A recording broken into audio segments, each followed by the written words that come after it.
kasih.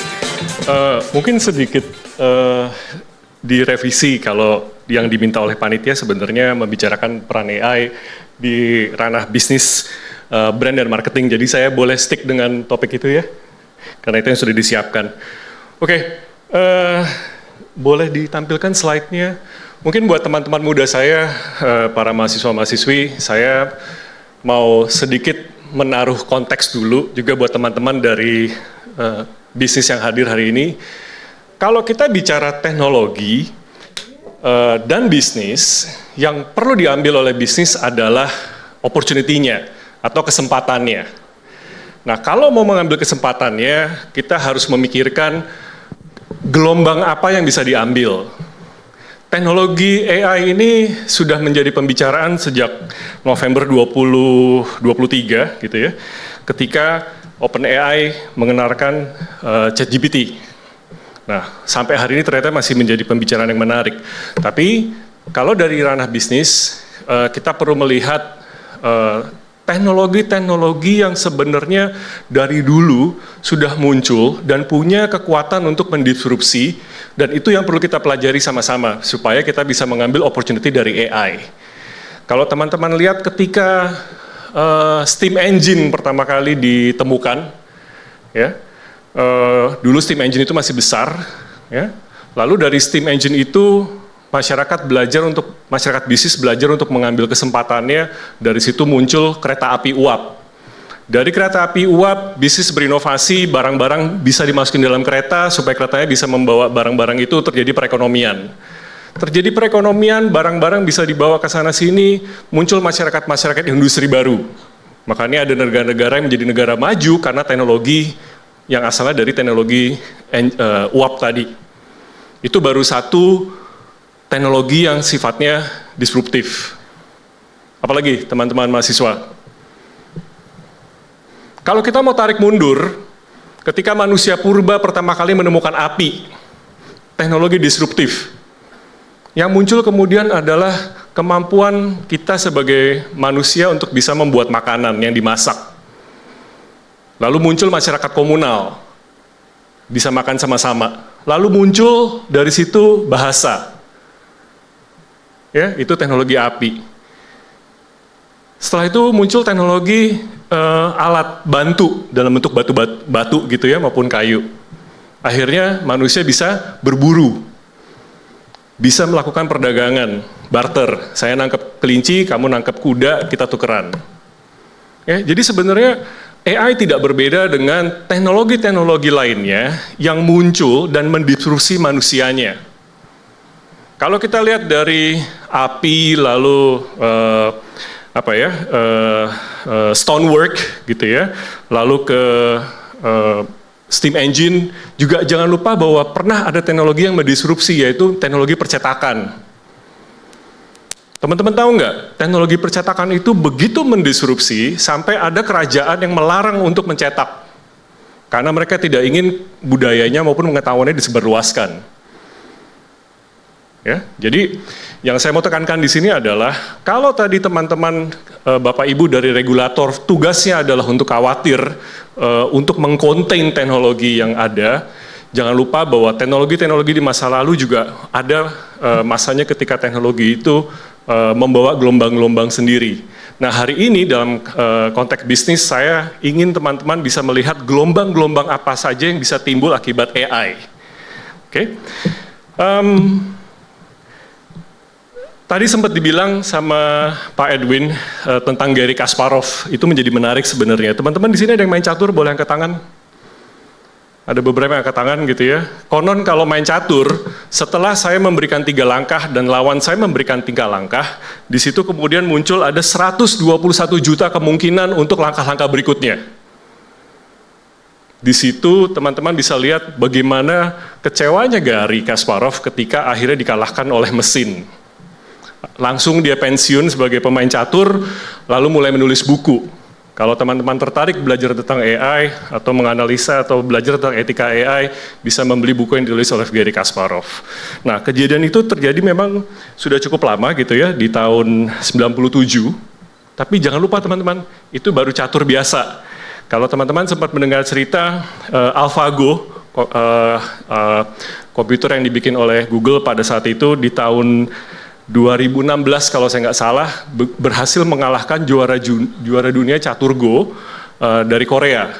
Catur Go itu jauh lebih kompleks. Kalau tadi catur biasa setelah 3 kombinasi muncul 121 juta kombinasi. Kalau catur Go, catur Tiongkok itu setelah 3 move akan muncul 200 quadrillion possibility. 1 quadrillion itu 1000 triliun. Jadi kalau 200 quadrillion, 200 kali 1000 kali 1 triliun. Itu kemungkinannya. Dan AI sudah memiliki kemampuan untuk mengalahkan manusia dalam hal tersebut. Gitu ya. Jadi itu yang saya mau taruh dulu sebagai konteks untuk teman-teman melihat seberapa pesat perkembangan AI di tahun-tahun terakhir ini. Kenapa bisa pesat? Tentunya karena kontribusi dari teman-teman semua juga. Ya, kalau kita lihat di tahun 90-an mungkin baru 30-an orang yang menggunakan internet, tapi hari ini sudah 5 miliar orang yang menggunakan internet. Dan semuanya seperti teman-teman, always on, sehingga jumlah data yang bisa dikelola dan bisa dimasukkan ke dalam mesin tentunya sangat luar biasa besarnya. Ya, oke. Jadi kalau kita bicara tentang revolusi AI, tentu seperti yang disampaikan oleh beberapa pembicara sebelumnya, ada sekarang gitu ya, sudah bukan lagi konsep yang futuristik. Bahkan mungkin sebenarnya mulai hari ini, di tahun ini kita sudah tidak perlu menyebut AI. It's just another software yang sudah kita pakai seperti software-software lainnya yang pernah kita pakai dan masih kita pakai. Gitu ya. Nah, dari sisi bisnis, AI tiba-tiba memberikan wave yang baru. Banyak gelombang-gelombang opportunity yang bisa diambil oleh pebisnis. Nah, kenapa? Karena AI dalam kacamata kami di industri sudah bukan lagi merupakan sebuah alat, tapi sebuah perpanjangan dari kemampuan berpikir. Kalau dulu manusia menggunakan stonework gitu ya, batu misalnya, untuk mengkuliti hewan tangkapannya, itu adalah alat. Karena kalian yang mengontrol alat tersebut. Hari ini kalau kita bicara AI, perpanjangan dari pikiran.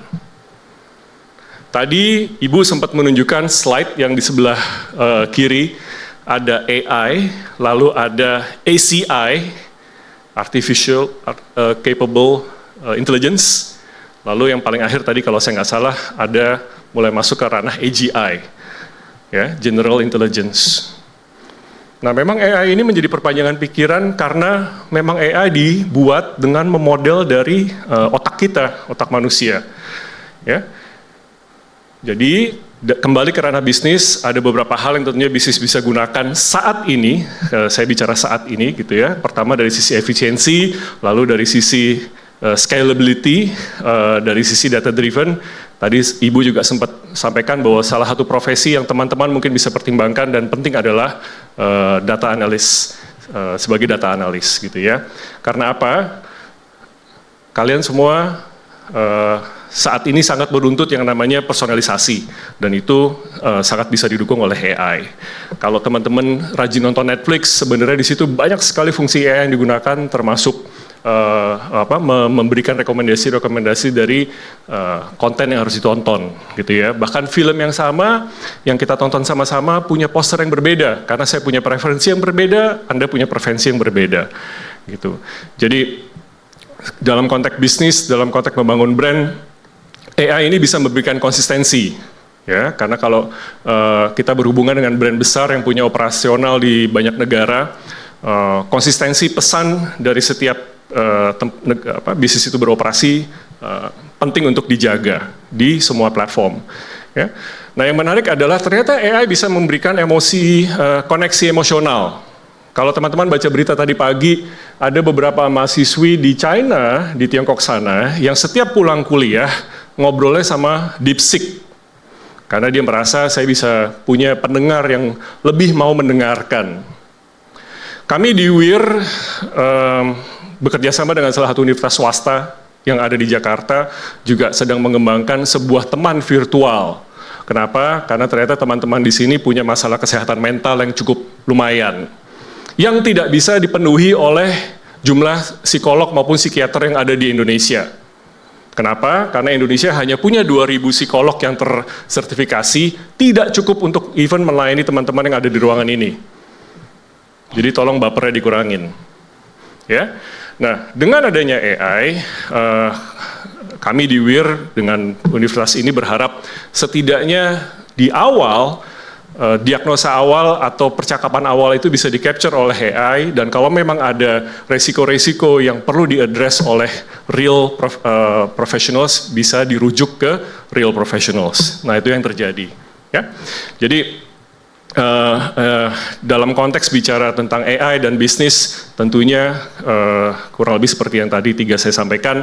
Dari sisi marketing, ada hal-hal yang seperti kreasi konten, targeting, dan return on investment automation yang bisa digunakan oleh AI. Saya tidak mau bicara detail, karena saya akan memberikan kesempatan untuk tanya jawab, supaya kita bisa lebih interaktif.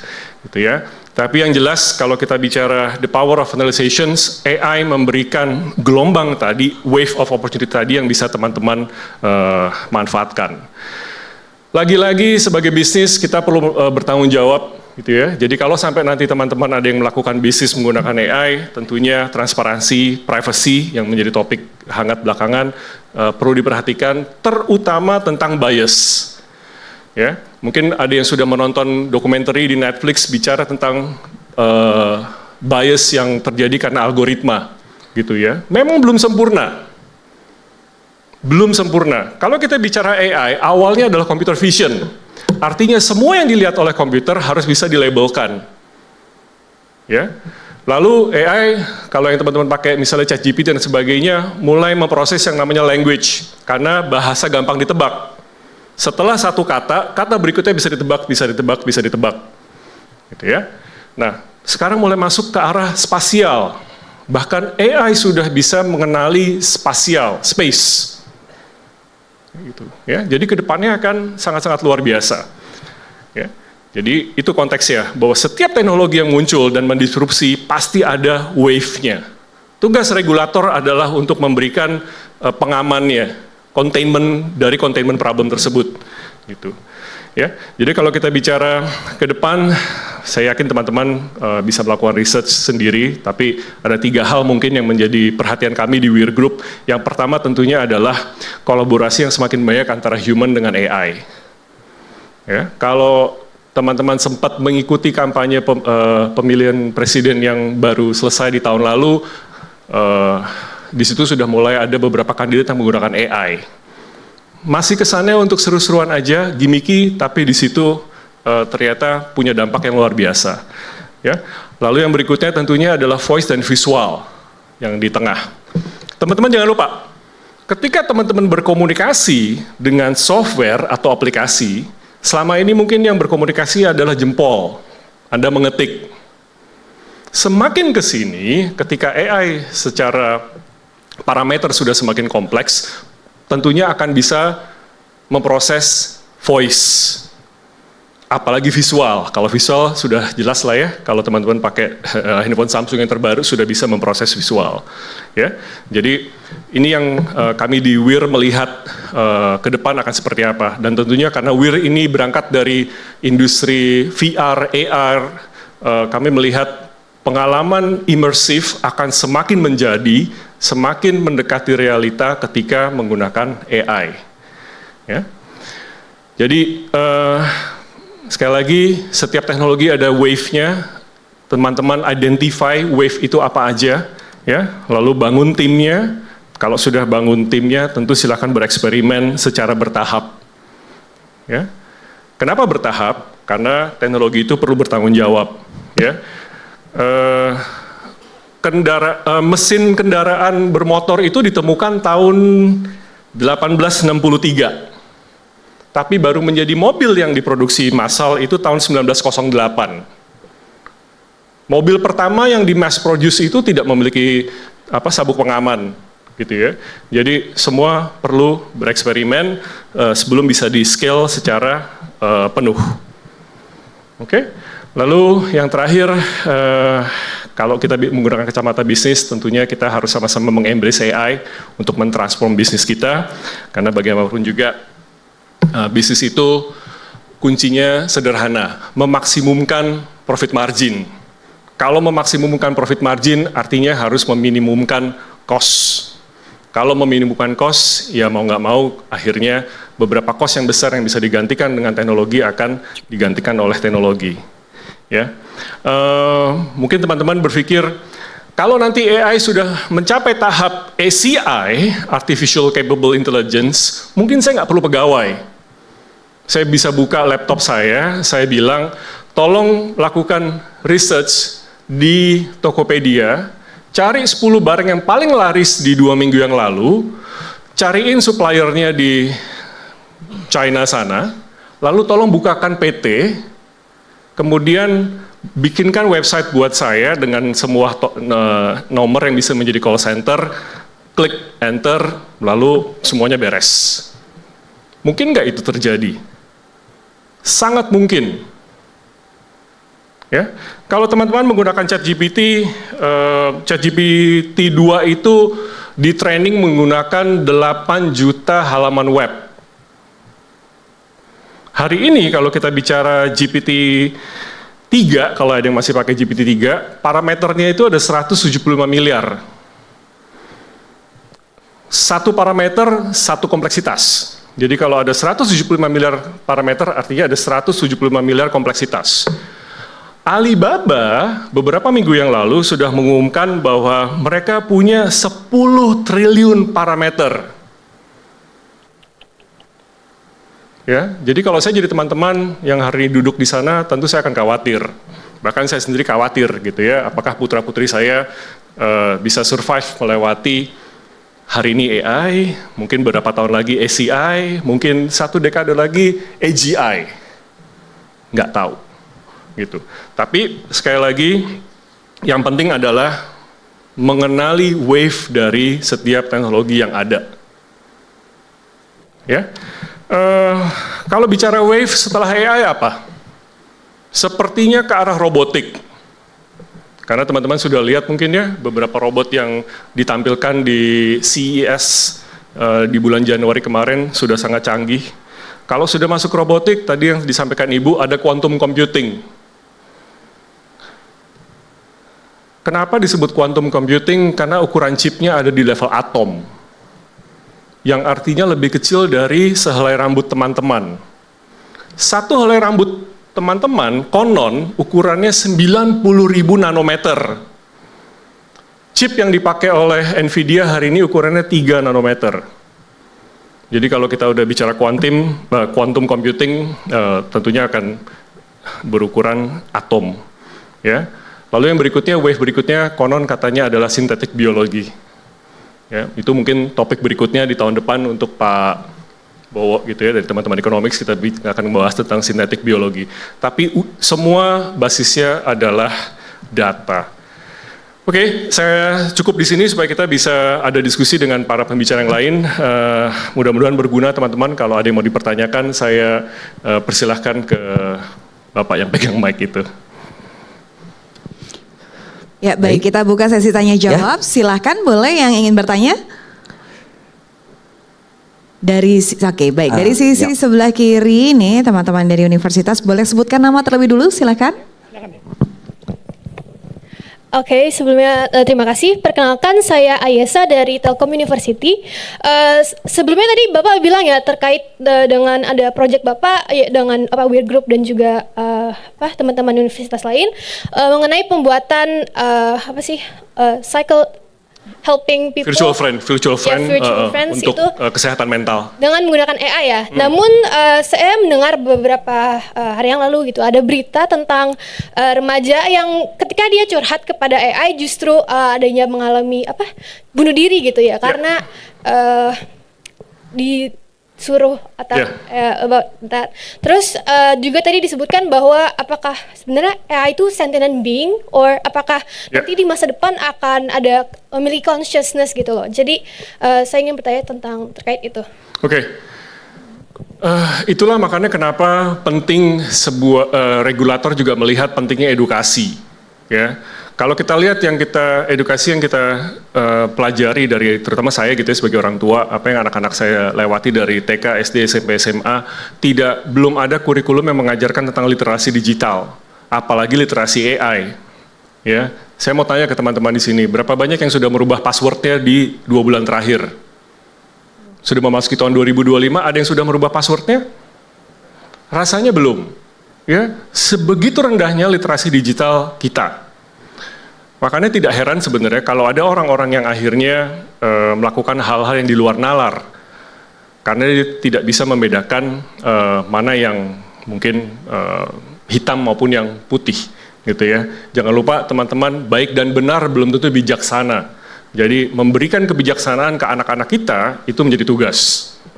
Gitu. Terkait sentinen tadi, memang itu artikel yang cukup menarik, kalau nggak salah itu di Google ya, Lambda, ketika salah satu peneliti Lambda itu setiap hari berinteraksi dengan Lambda, karena ingin mengetes produknya sendiri. Yang terjadi adalah dia merasa tiba-tiba kok sepertinya ini hidup gitu, ya. Akhirnya dia dipecat, tapi di situ adalah salah satu containment issue yang juga memang perlu di address bersama-sama, regulator maupun pelaku industrinya, maupun nanti dari sisi pebisnisnya kalau memang bisnis mulai menggunakan AI seluas-luasnya. Ya, itu jadi masalah bersama sih. Baik, silakan Pak. Baik Pak, satu hal yang mesti kita sadari adalah tidak ada sistem yang 100% aman. Tidak ada yang 100% aman. Ya. Anda mau membangun data center 30 lantai ke bawah dengan tembok yang 3 meter tebalnya, anti bom dan sebagainya pun bisa diretas. Hari ini kita bicara kriptografi. Begitu quantum computing itu ada, kriptografi akan dengan mudah diretas. Ya, jadi satu yang harus dipegang adalah tidak ada yang 100% aman, Pak. Seperti itu. Kalau kita sudah sadar tidak ada hal yang 100% aman, artinya menjadi tanggung jawab kita untuk bisa menjaga setidaknya 80% aman, Pak. Gitu, ya. Jadi itu saja mungkin jawaban saya. Terima kasih. Terima kasih.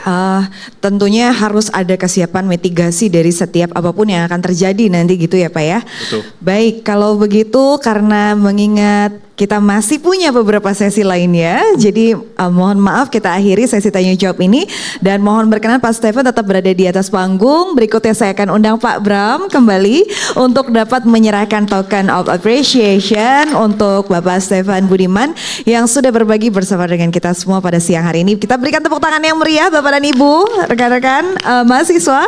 Ya kayak semua sudah mendapatkan insight yang luar biasa dan jadinya terperangah gitu. Wah keren banget gitu ya. Iya, tapi yang berikutnya juga akan melengkapi informasi siang hari ini Ya, akan betul. lebih dalam lagi dengan Ya. topik yang juga menarik. Salah. AI Pak. AI itu. Iya. Baik, kita abadikan momen kebersamaan ini terlebih dulu. Silahkan. Baik. Terima kasih. Boleh Terima berikan tepuk kasih. tangan yang meriah untuk Pak Stephen dan juga Pak Bram.